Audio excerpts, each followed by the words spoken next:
আমি বলছি না ভালোবাসতেই হবে। আমি চাই কেউ একজন আমার জন্য অপেক্ষা করুক, শুধু ঘরের ভেতর থেকে দরজা খুলে দেবার জন্য।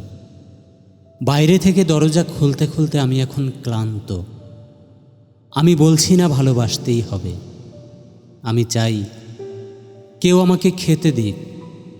আমি হাত পাখা নিয়ে কাউকে আমার পাশে বসে থাকতে বলছি না।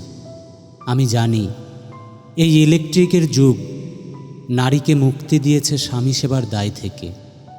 আমি চাই কেউ একজন আমাকে জিজ্ঞেস করুক আমার জল লাগবে কিনা, নুন লাগবে কিনা, পাট শাক ভাজার সঙ্গে আরও একটা তেলে ভাজা শুকনো মরিচ লাগবে কিনা। এঁটো বাসন, গেঞ্জি, রুমাল আমি নিজেই ধুতে পারি। আমি বলছি না ভালোবাসতেই হবে। আমি চাই কেউ একজন ভেতর থেকে আমার ঘরের দরজা খুলে দিক। কেউ আমাকে কিছু খেতে বলুক, কাম বাসনার সঙ্গী না হোক, কিন্তু অন্তত আমাকে জিজ্ঞেস করুক তোমার চোখ এত লাল কেন।